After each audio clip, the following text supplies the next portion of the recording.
historia de Corrientes de por sí es apasionante. Como que también es apasionante quienes la protagonizaron. Tacuara y Palmas del Monte, barro de tierra natal, entre las manos callosas levantan cada ciudad.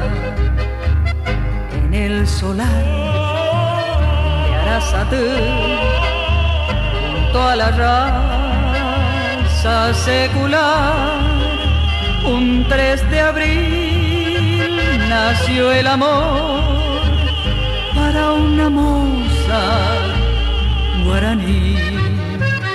Un nuevo ser camina ya sobre el tapiz del arenal. Un nuevo ser. Gracias, profesor. En castellano y guaraní.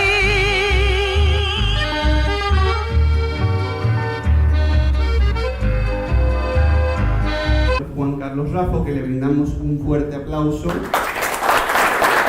Gracias.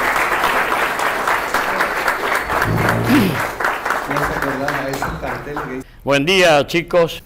Es un gusto estar en el Instituto Humanístico, donde uno pasa por esta agitada y transitada 9 de julio, calle entre Mendoza y Córdoba, ¿no?, de la ciudad capital de Corrientes. Un instituto que ya cuenta con 40 años, una iniciativa de 1971 del gobernador don Adolfo Navajas Artaza, su ministra de Educación, Pocha Semper, que se nos fue hace poquito, ¿no?, un talento educativo. Y hago hincapié en eso, porque es parte sustancial de mejorar nuestro sistema republicano de vida, mejorar la práctica en el aspecto democrático, que es para ungir, ¿no?, a gobernantes que recuperen aquella sarmientina decisión, porque Sarmiento asume el país cuando teníamos 80% de analfabeto. Entonces, ¿qué dijo Sarmiento? Escuela, escuela, escuela, escuela. Terminó su gestión y siguió a Avellaneda, su ministro, y tocando el siglo XX, la Argentina pasó a tener el 20% de analfabetos, nada más, liderando los mejores países del mundo. Entonces, esto que ustedes tienen, chicos, yo a veces le digo en escuelas donde uno va, que pueden ser casas, ranchos, altillos o palacios, de acuerdo a la geografía y al lugar. Les podrá faltar a lo mejor algún pan crocante para el desayuno, pero cuando llegan a una escuela, siéntanse millonarios, porque ese es un cofre con monedas que no se devalúan nunca y que ustedes van incorporando a la alcancía de su saber, que es la que le provee de alas para que puedan acompañar en un ascenso permanente sus ganas y sus deseos de ser lo que quieren ser en la vida, que es la libertad, que es lo lindo, el poder disfrutar una circunstancia de eso en un país. Entonces, en este mes de Corrientes, la provincia que nace con la fundación de su ciudad en 1588, un 3 de abril, pero una provincia preexistente con una de las comunidades de aborígenes más hermosa que tuvo la América, en intelecto inclusive, como fueron las mayas, las incas, más allá que acá no han desarrollado algunas cosas como lo han hecho allá, por supuesto, en la Centroamérica, pero era una provincia guaranítica, no provincia, pero su geografía, con razas diversas que tenía el guaraní, los caingán del interior, los mepenes, los mocoretaes, guayquiraroes, que habitaban en distintas zonas, guaraníticos todos al final, algunos no muy guerreros, pero por supuesto que la naturaleza te va haciéndote en el devenir del tiempo para la subsistencia y la defensa. Cuando llegan en 1528, el primer español que pisa un suelo correntino, que fue Sebastián Caboto, porque el primero que llega a las aguas en 1515 es Solís, y descubre el Río de la Plata, el Mar Dulce. Y Sebastián Caboto en el Río de la Plata, recuerden que a Solís tuvo un final triste, porque en definitiva lo matan cuando baja a tierra los indios, los mal llamados indios. Recuerden que le decían indios porque cuando sale Colón para acá, él iba derecho a las Indias, porque no se imaginaba que en el medio, entre el trayecto de España y Darwin, él decía que la tierra era redonda, pero pensaba volver y llegar a las Indias acá atrás, y se encuentra con esto que creía que eran las Indias, y de ahí sale el nombre de los indios, que en definitiva son aborígenes del lugar, o de última, no, etimológicamente indígenas, que no es lo mismo que aborigen, porque indígena etimológicamente quiere decir de allí, del lugar, ese es indígena, y el aborigen es el indio, pero no es el indio porque no es de India, sino es de acá, es el nativo, el natural, cuando a veces solemos decir el alpinista, porque está trepando en los Andes, la Concagua, y no, el alpinista porque trepa en los Alpes, que están en Europa, acá son los andinistas, todas esas pequeñas cosas que yo les recuerdo nada más, que uno a veces le queda de tanto por ahí escuchar, leer las singularidades. Entonces, Sebastián Caboto llega al Mar Dulce y ellos iban en busca de la plata y del oro, pero eso estaba en el Potosí, lo sabían por referencias, y creían que navegando por este río, que después le pusieron Paraná, iban a llegar allá, pero claro, acá no hay conexión, se traban en Paraguay, después toda la zona amazónica y con grandes dificultades. Entonces entran y llegan hasta Itatilla, que es el lugar donde bajan, muy maltrechos, ahí el cacique Yaguarún le da una mano y ellos le miraban los metales que tenían los indios y no le querían agarrarse, no querían saber de dónde eran. Eso fue los primeros pasos de los españoles que llegan a nuestro suelo guaraní. Ya más avanzado el tiempo, llega un sacerdote del Tucumán, un franciscano, Juan de Rivadeneira, que pasa navegando al Paraguay y ve estas 7 puntas que le llaman la atención, que forman las corrientes de agua. Él baja, toma contacto con los guaraníes, hay inclusive imágenes que yo voy a complementar esta charla con una película hermosa que filmaron acá unos audaces de hace 30 años, porque a veces a mí me cuesta juntar 2 indios, una pluma y armar una producción, y ahí se pusieron todos y es muy linda, bajo el signo de la cruz, que lo hizo el señor Luis Solari. Entonces el padre Juan de Rivadeneira después parte, le escribe al rey, Felipe II en esa época, le escribe recomendándole, sugiriéndole que sería un lugar interesante entre lo que era el Río de la Plata, el Buenos Aires, y la gran ciudad era Asunción del Paraguay. Por eso hay que tener cuidado, así como Ortega y Gasset dice, el hombre es él y sus circunstancias, es cierto, cualquiera de ustedes.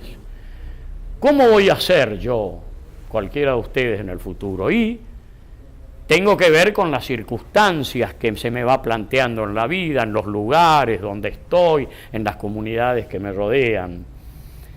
Entonces, esa Asunción era una de las ciudades más ilustradas y cultas que podían haber, porque ahí estaban todos los españoles que habían venido originariamente ya ahí la fundan, que la fundan a Asunción en 1836. Y Buenos Aires después se funda en 1580 de nuevo, la primera vez Mendoza y la segunda Garay. Mendoza es el que le pone ya Buenos Aires, inclusive porque su lugarteniente, Sancho, que era un, no sé si era un gordito como el del Quijote, le dice, ¡qué Buenos Aires esto! Pedro le dice a Mendoza, que era medio su pariente, y bueno, sí, después de navegar tanto tiempo, por ahí bajás en Curuzucuatiá, que es mi pueblo, y vos decís que Buenos Aires, porque te cansaste del viaje y bajaste y respirás, pero es así. No es muy bueno el aire de Buenos Aires, seamos honestos, no es como hay otros lugares del país que tienen brisas realmente hermosas. Entonces, ahí se comienza la idea de fundar Corrientes. Y organizan en Asunción y deciden desde España nombrar el último adelantado. Bueno, no el último, pero sí tocó ya en suerte que después del adelantado de Torres de Vera y Aragón ya no vino otro adelantado, cambiaron los nombres de los enviados como autoridad en esta zona. Y Juan de Torres de Vera y Aragón es el elegido, que ya andaba por Chile, tenía algunos combates ríspidos inclusive con los aborígenes del lugar, después se fue a Charcas, que es en el Alto Perú, y ahí contrae matrimonio con la hija de Ortiz de Zárate, Juana de Zárate, casado ese que fue el adelantado antes que el Ortiz de Zárate, y estaba casado con una inca. Eso lo acredita a Torres de Vera y Aragón a entrar en la línea de posibilidad para ser un adelantado. Y se constituye en el adelantado del Río de la Plata, viene y toma posesión en Asunción del Paraguay, que era la ciudad más importante, de ahí programa la fundación que estuvo recomendada por este padre Rivadeneira. Entonces parte una comitiva previa, que fue la primera que sale, la expedición es de Hernando Arias de Saavedra, que tenía el nombre de Hernandarias, quedó como nombre, digamos, síntesis, ¿no? Eso salen a caballo, Hernandarias tenía 24 años. Recuerden que eran muy jóvenes, la mayoría, tampoco se vivía más allá. De los 50 y pico, por supuesto, llegaban a 70, 80, pero la media era mucho más baja inclusive, entonces las personalidades, no es porque hayan madurado tanto, pero era lo que existía como hombres, mujeres en esa época, con escasos años, que tenían protagonismo, como el caso de Hernandarias, que viene de a caballo, arreando miles de ganado, caballos, para poblar la ciudad. Sale otra expedición por agua, donde viene el tupí Alonso de Vera, que era un primo del adelantado. Y ahí parten un grupo de 70, 80 personas. Y el adelantado parte ya casi a fines de marzo. Por supuesto que la primera expedición ya empiezan a tomar contacto con los aborígenes, los guaraníes, que por supuesto miraban esto y era todo distinto, ¿no?, para ellos. Y empiezan con su defensa natural, con su ímpetu en algunos casos, el rechazo a entrelazarse con esta nueva comunidad para ellos, ajena a sus costumbres, y hay algunos choques pequeños. Llega el adelantado, ya estaba construido un fuerte, y a ello le empieza a llamar la atención la cruz, el madero de Urunday, que hacen una gran cruz y lo ponen delante del fuerte. Le querían en algunas conversaciones hacer entender que ellos venían y que el signo y el gran Dios seguramente eran el mismo de ellos, con distintos nombres.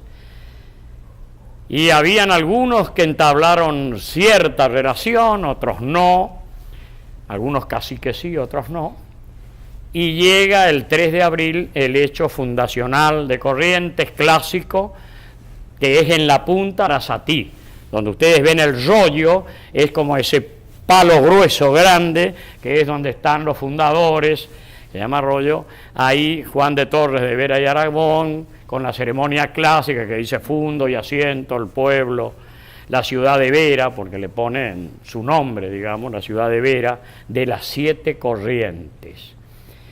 Y ahí a veces hay que hacer un énfasis, subrayar, por ejemplo, el nombre, la ciudad de Corrientes, y Corrientes, que es con S, porque es de las 7 corrientes, y el río Corriente es sin S, porque es un río Corriente, y a veces está eso, como que la ciudad tiene Corrientes con S y el río, bueno, son las pequeñas singularidades que tiene cualquier quehacer, digamos, con respecto a lo que vos hacés y el concepto gramatical de la palabra. Entonces se hace la fundación del pueblo, el fuerte, se organiza un pequeño cabildo y a los 3 días, al día 6, ya está partiendo Torres de Vera y Aragón para España. Fatigosa su tarea, y queda Alonso de Vera al Tupí al frente del gobierno, digamos, local, que era su primo, y es el 9 de abril que se produce ya el ataque definitivo de los indios, porque dice, esto a mí no me van a venir, el tema era clásico, la tierra es grande, hay lugar para todos, sí, pero es nuestra tierra, el indio, y bueno, y se produce un gran ataque y comenzó ya la comunidad española a padecer el clásico, falta de agua y todo, no podían trasladarse, y deciden atacar finalmente el 9, ya al jugarse el todo por el todo de los indios. Y ahí es donde primero ellos veían que el talismán, como le decían a la cruz esa, decía, esto es como que lo frenaba, ¿no? Porque le habían hecho ver el sacerdote que estaba de que tenía prácticamente una relación directa con Dios, ¿no? Y entonces se empeñaron primero en voltear el Urunday, que desde ya era un madero fuerte y además verde, o sea que no era de fácil combustión para encenderlo. Y atacaron, y atacaron, y atacaron, y está lo que cuenta la leyenda, la novela, el relato de la historia, que cuando están combatiendo, ya extenuados los españoles, y se produce ese rayo justo cuando iba a lancearlo al español, el rayo que mata al indio, y ya ellos definitivamente dicen, esto es algo mucho más fuerte, y comienzan a replegarse, a abandonar el sitio que le estaban haciendo en el fuerte, y ahí queda esa cruz de los milagros, ese madero de Urunday, que han pasado 425 años y es el que está aún erguido en la iglesia de la Cruz. Un madero que es prácticamente el Dios en la tierra, y que es en el que depositamos nuestra fe, y en el que tenemos que seguir más que nunca a partir de hoy, sobre todo con el Francisco que nos está inundando de emociones y de realidad aquel Urunday, aquella fe. Y les confieso, ayer en una reunión que un licenciado conferenciaba sobre el liderazgo, y bueno, y yo veía que nos estaban encontrando como ejemplificar, ¿no? Y yo le digo, creo que el gran líder al que debemos fotocopiar en sus objetivos y propósitos es Francisco. Primero porque es un gran político, cosa que no se anima a decir el común de los formales que están en la obsecuencia de que no, porque está con los pobres, que va a las villas, que anda en colectivo. No, primero es un gran político.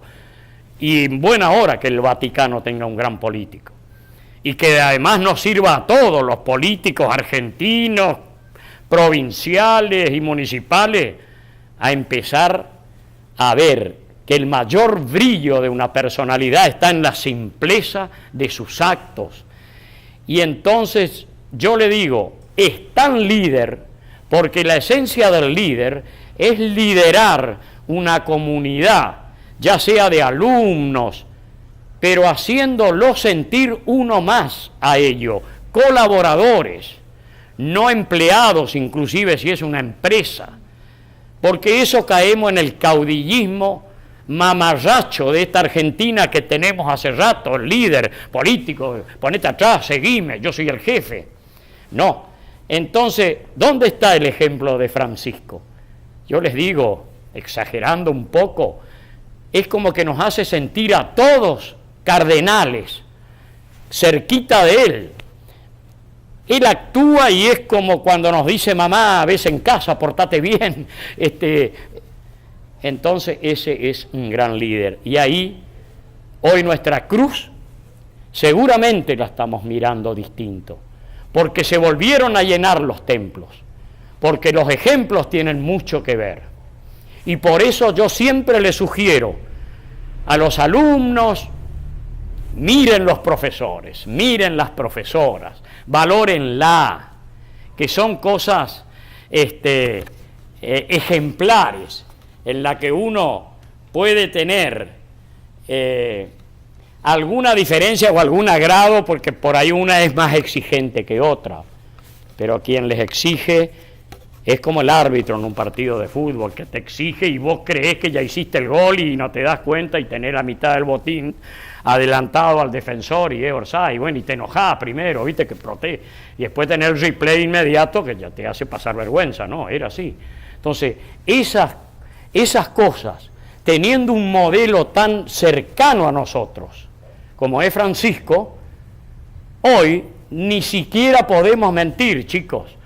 Ustedes no, porque están en la edad romántica, angelical, del crecimiento, de buscar la expectativa y el camino de ustedes. Pero le puedo asegurar que de una maduración lenta para arriba somos muy mentirosos los argentinos. Pero nos mentimos en el daño inclusive. No existe en otros países del mundo quien amanece con la mentira ya a cuesta. Es como que vos entras a la cancha ya seguro que va a meter un gol en el offside y que el referee te va a dejar pasar. Y no es así. En otras partes del mundo la mentira no existe. Existe como una cuestión a veces picaresca, una mentira piadosa, ¿viste? Pero acá es una constante. No podés entrar a una iglesia y seguir pensando, porque entonces o está fallando Francisco o estamos fallando individualmente nosotros. Y yo creo que Francisco no falla, ¿por qué? ¿Y por qué no podemos mentir? Y porque Francisco es Pedro y Pedro es Dios. Él es el Dios en la tierra. ¿Le vamos a mentir a Francisco? ¿Y qué ganamos con eso? Si Dios sabe que estamos mintiendo. Y además la mentira te lleva a no tener una convivencia normal, sana y armónica en la sociedad. Porque me mentís vos hoy, sí, y mañana te miento yo, ¿y cuál es el que gana? Eso es como el referee que te regala un gol en el primer tiempo y en el segundo vos ya empezaste a gastar a cuenta y todo, y en el segundo te despacha con 2 goles contrarios que te hicieron en offside. Entonces, con esa justicia y con esas mentiras la sociedad no avanza, se retrasa. Y cuando la hacemos así es por carecer de convicciones elevadas.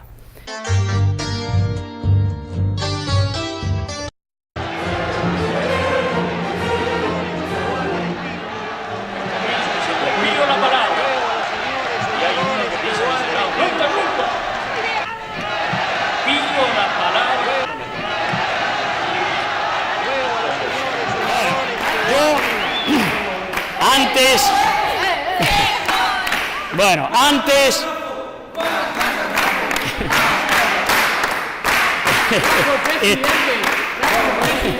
No, mira, no, vamos a empezar por menos. Ellos saben que yo estoy en otra cosa este año del 13, pero está bien, no hay que mezclar la educación con la política común, sin con la alta política, que es lo que uno quiere abrazar, sobre todo después de esta lección que nos han recreado ellos de nuestros grandes hombres y mujeres de un siglo atrás. Eso es muy lindo, pero también es muy lindo porque, y esto ya va en espacio de publicidad, porque tienen 16, 17 y ahora votan todos.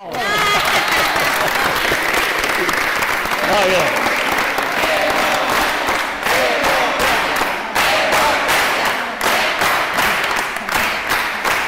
Así es, chicos, yo les agradezco enormemente este esfuerzo que ustedes lo hacen un poco con un juego respetuoso, pero ténganse seguro que desde este momento se transforman en un ejemplo para muchos jóvenes de la provincia que ya estarán imitando un poco el carácter que con todo respeto ustedes le dieron a nuestros próceres, en un ejemplo para ellos, pero también en un modelo para los que están hoy vigentes en nuestra democracia. Como les dije hoy, se puede poner pasión, inclusive llegar hasta la confrontación, pero lo que no debemos perder los correntinos y los argentinos es ese norte común en el cual encontremos como pedestal máximo el respeto al otro, que es fundamental,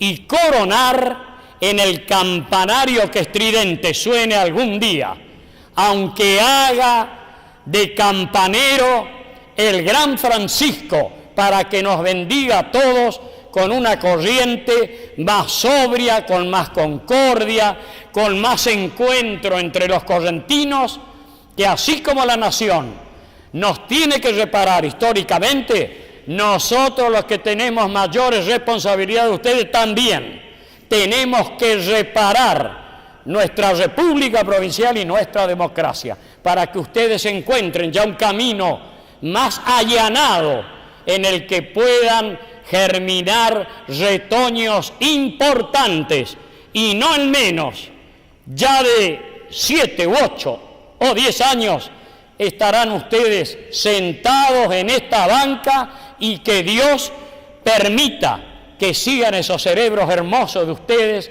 recreando ideas y consagrándose. Corrientes y su pueblo.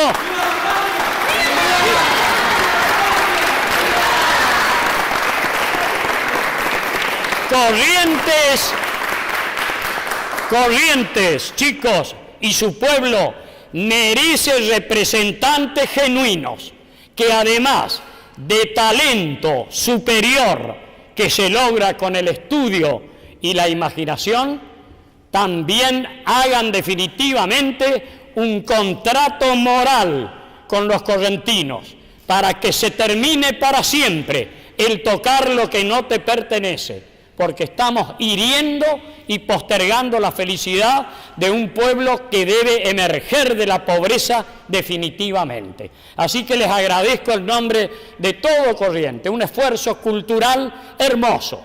Sé que por ahí, al transitar hoy este día, molestamos un poquito el tránsito, herimos algunas cosas, pero queda un documento que, así como Gladys Solís, se multipliquen en las aulas de todos Corrientes ese espíritu, y que se contagien de esta hermosura de recreación que han hecho para la historia de Corrientes. ¡Viva Corrientes!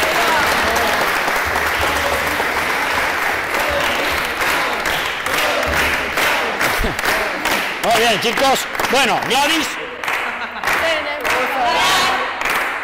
Un tema muy importante, la política hace de los gobernantes una ciencia muy interesante para todos los. Está prohibida la manifestación.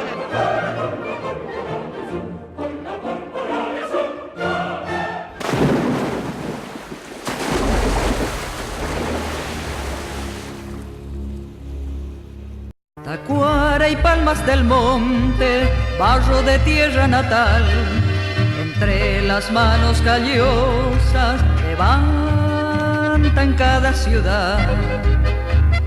En el solar de Arasatú, junto a la raza secular, un 3 de abril nació el amor para una moza guaraní. Un nuevo ser camina ya sobre el tapiz del arenal. Un nuevo ser que puede amar en castellano y guaraní.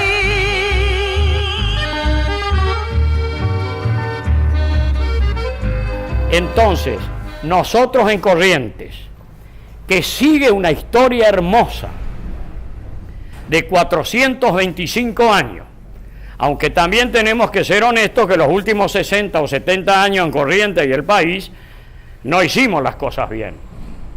¿Por qué?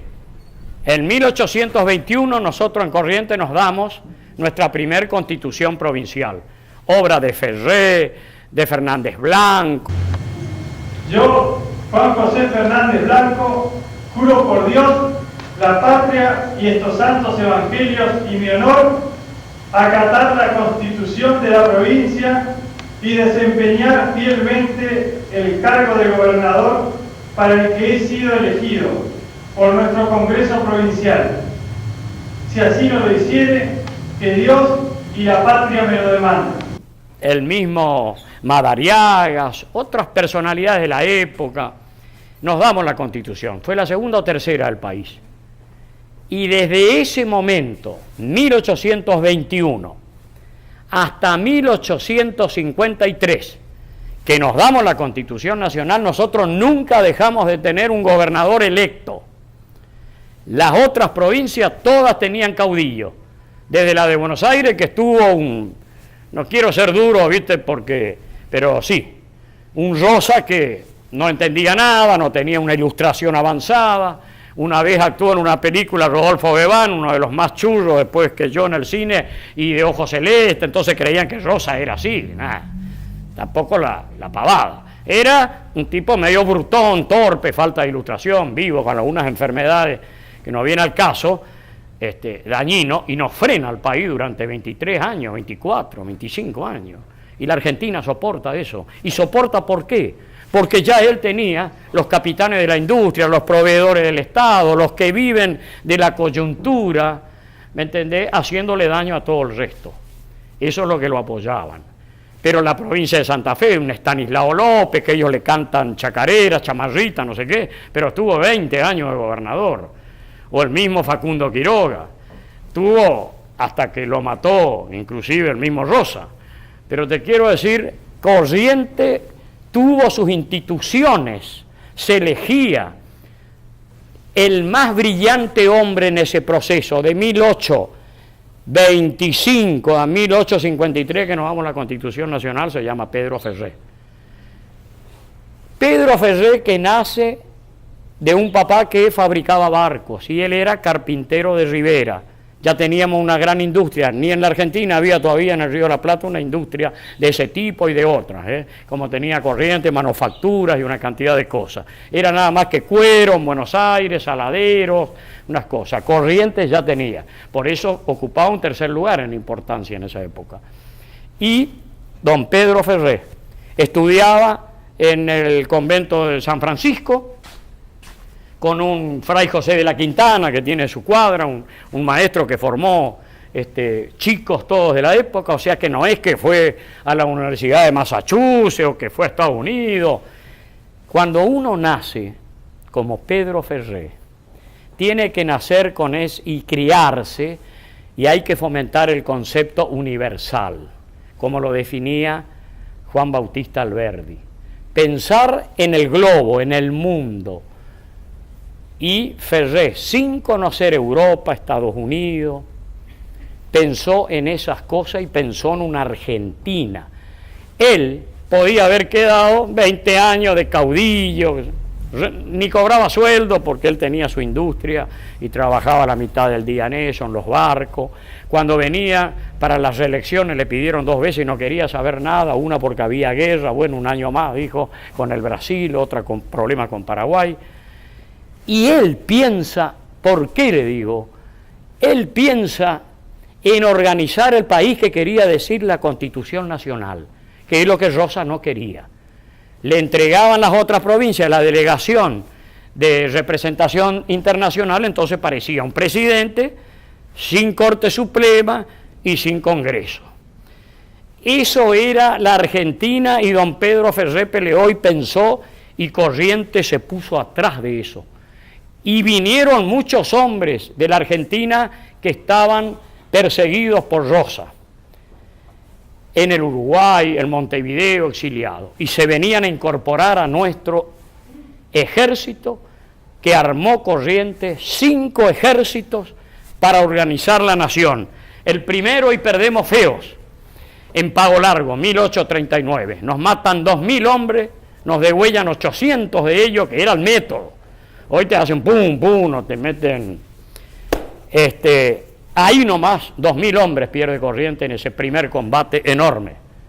Después viene Lavalle, Juan Lavalle, la gran espada de San Martín en las luchas por la independencia, en el combate final ya casi de Riobamba, Ayacucho, y se pone al frente por una actitud libertaria. Y nos decían unitario, cosa que se equivocan todos los parlachines en Buenos Aires, todo, y no, porque es un gobierno unitario porque buscaban la unidad de país a través de la Constitución Nacional. Porque ellos creen que ser porteño, portuario, centralista, acaparador de todas las rentas es unitario. No, eso eran los Rosas y compañía y los que siguieron habiendo en otros tiempos después. Y se rompe con la Constitución Nacional que se sanciona en 1853. Y eso se lo debe a Corrientes el país, porque ninguna otra provincia se le animaba al poder central y a los ejércitos de Rosas.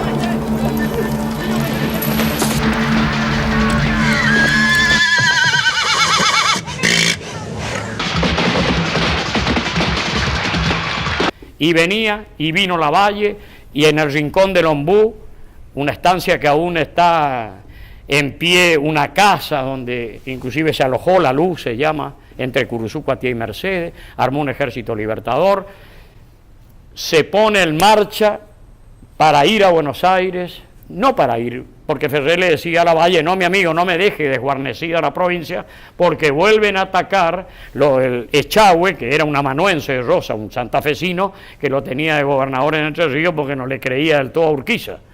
Y Urquiza después vino también en Vence, nos derrotó feo, pero ahí Lavalle se anticipa, no le obedece a Ferré y se va hasta Buenos Aires y estaba ahí, como para liquidarlo a Rosa, que no tenía ni defensa porque sus ejércitos andaban por otros lados. Bueno, esas cosas de la historia, vuelve y comienza a irse para el norte.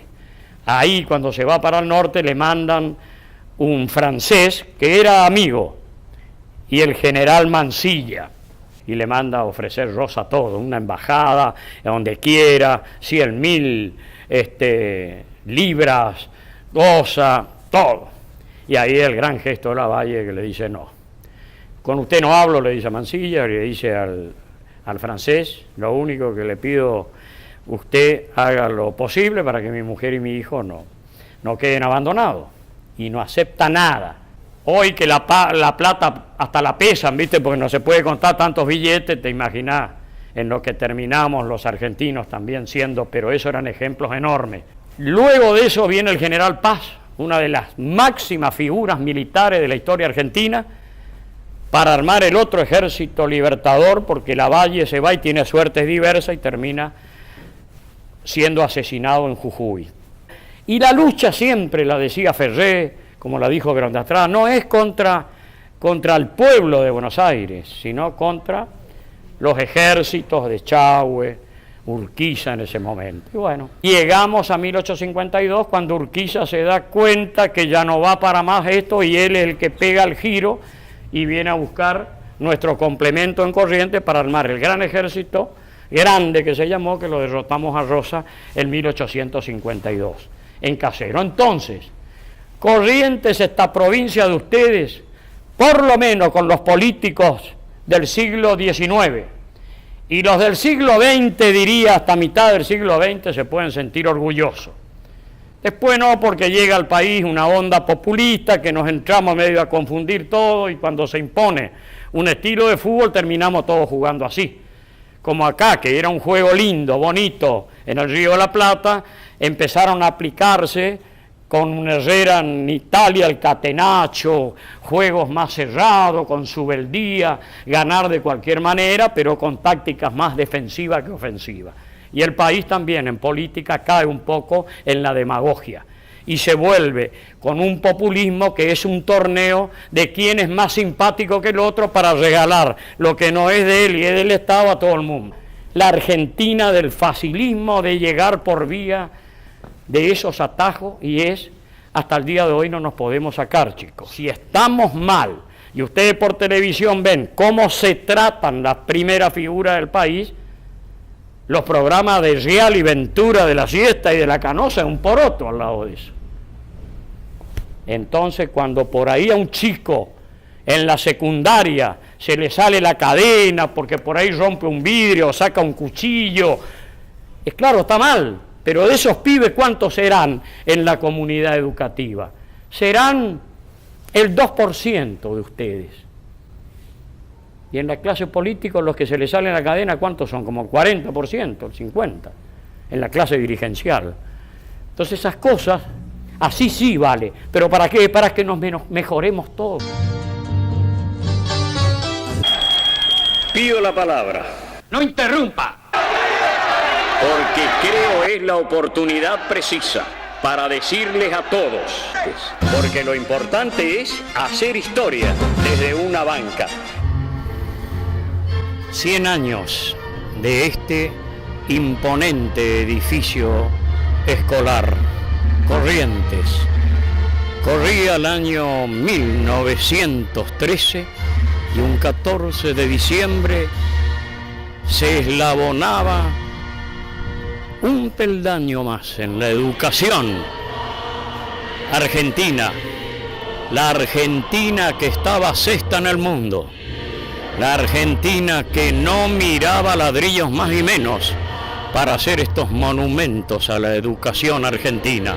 Es lindo, y con la entonación del himno nacional de todos los chicos y estudiantes. Gracias, gracias país del centenario. País al que debemos volver la mirada en una imitación de actitudes, gestos, de estadistas que miraron en el horizonte el saber como peldaño ineludible para el crecimiento de una nación. Ojalá en este 2013 volvamos a consolidar definitivamente los peldaños que den sustento a una cultura y a una educación general, para que volvamos a recuperar la cordura y entrar en la meseta de la reflexión, de los proyectos serios, para acariciar de una vez por todas el progreso y, por qué no, la felicidad de un pueblo en ese crisol de razas que aún permanecen vigentes, de aquella inclusión más grande que hicimos en el mundo. Abrimos los brazos a 6 millones de almas que vinieron a buscar, con una república en la mente y una herramienta de trabajo bajo el brazo, el pan que le dé esperanza y felicidad a sus familias. Por eso, Argentina, con este himno, el canto más sagrado a la libertad, donde debemos reafirmar la república para siempre, es que encontraremos la escalera que nos permita ascender nuevamente y constituirnos en una de las principales naciones del mundo. Es posible, está en ustedes, chicos, jóvenes, esta posibilidad de materializar. Tenemos que continuar el ejercicio de la democracia, hacerlo cada vez con más vigor y con más razonamiento, eligiendo lo mejor de nuestra sociedad, que los hay muchos. Por ello, un viva la patria para esta escuela centenario.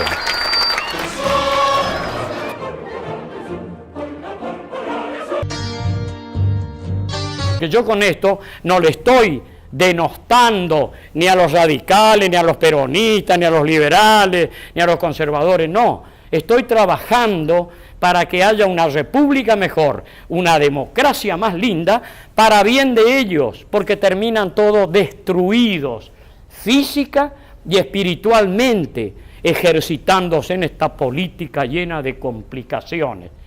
Y el que pierde, ¿quién es? Es el país.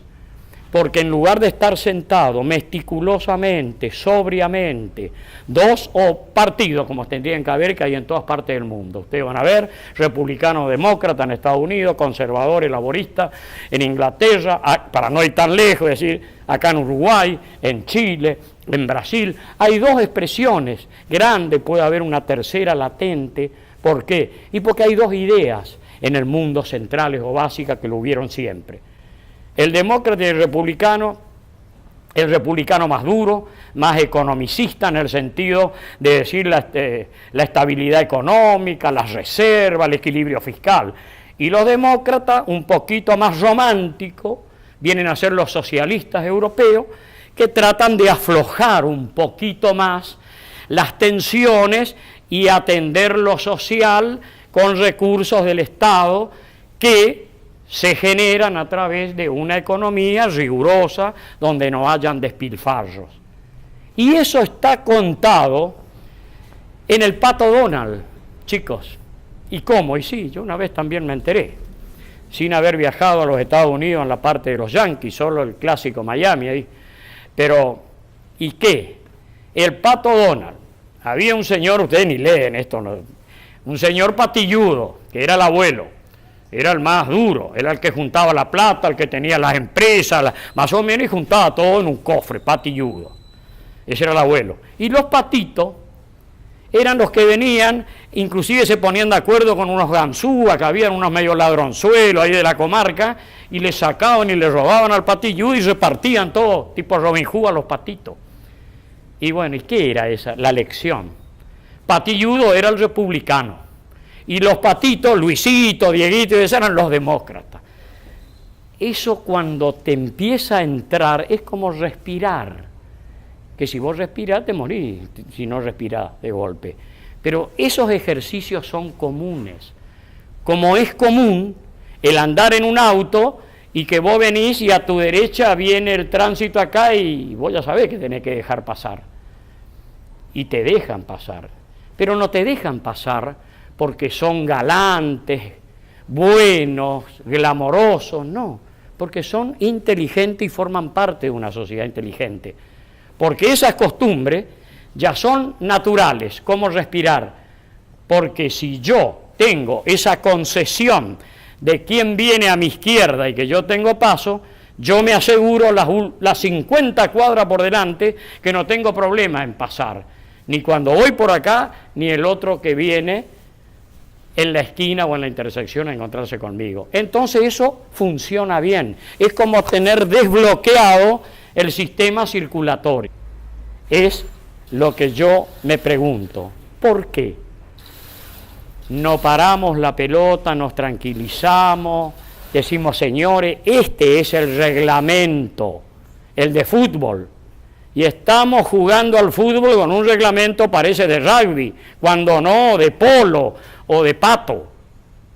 Y así es, seguimos jugando a la República con una Constitución que casi ni la cumplimos.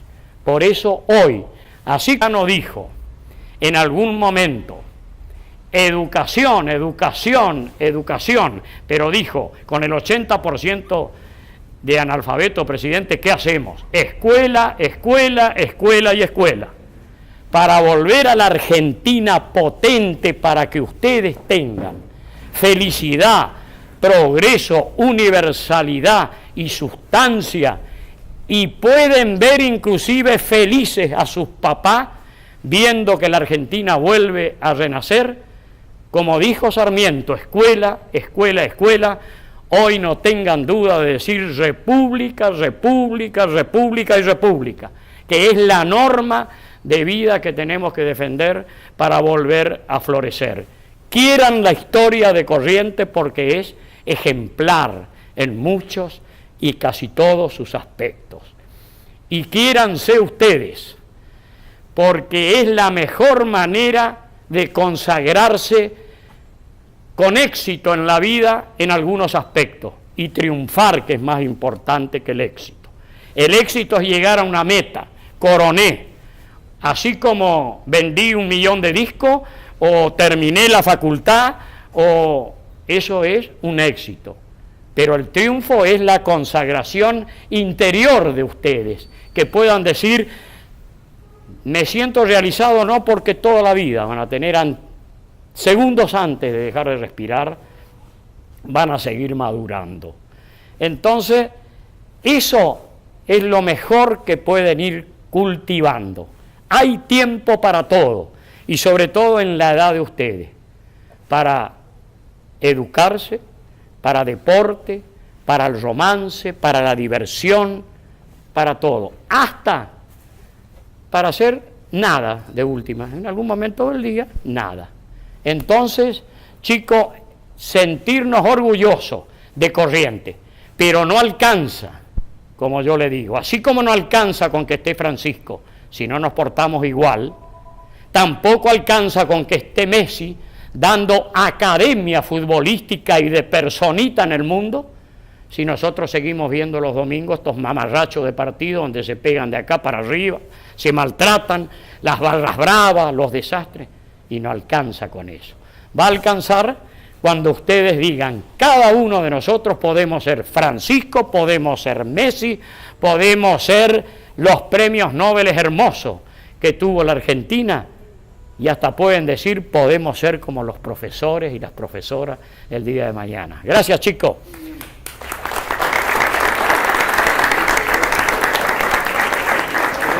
Gracias, profesor, por su palabra, y queremos darle un presente. Bueno, muchas gracias.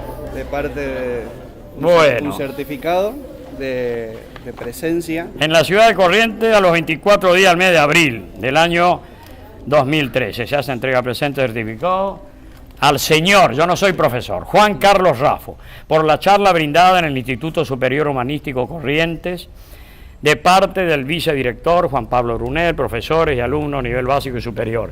Y yo siempre aclaro, chicos, sí, no soy profesor. Fíjense ustedes que como apodo, sí, ya va.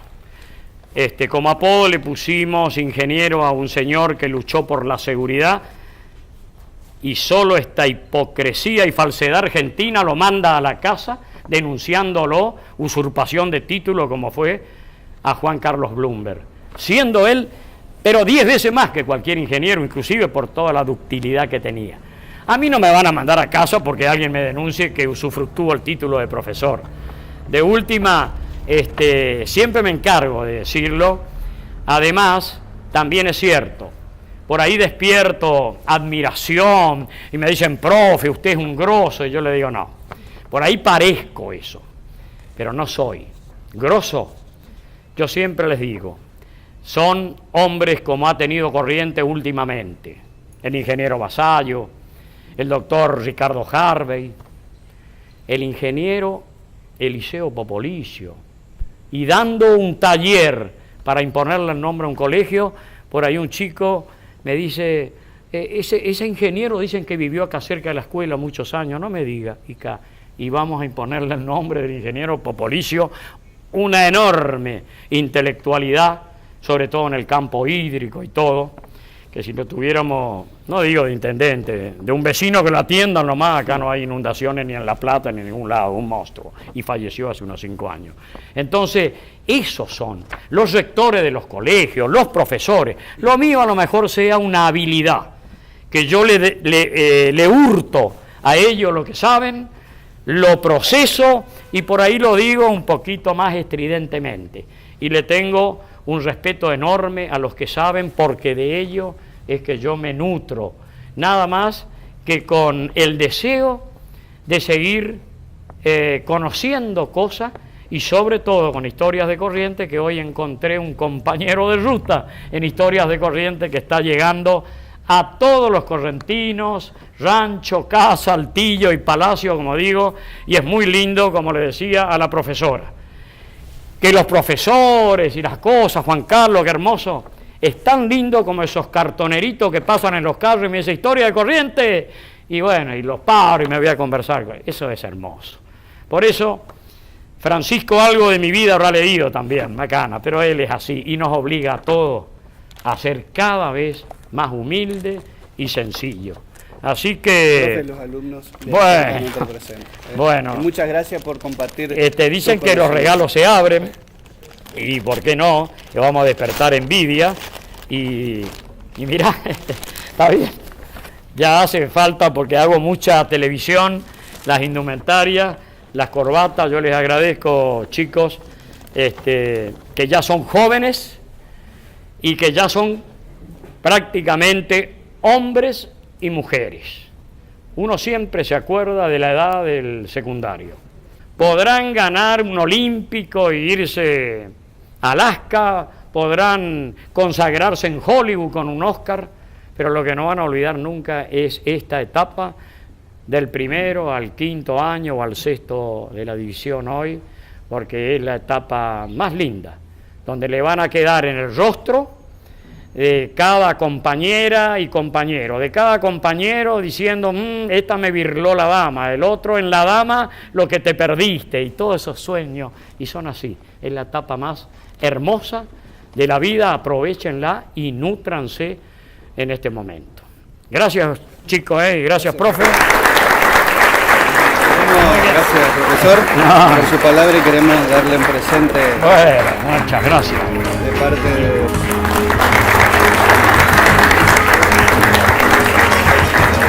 Gracias, profesor, por su palabra, y queremos darle un presente. Bueno, muchas gracias.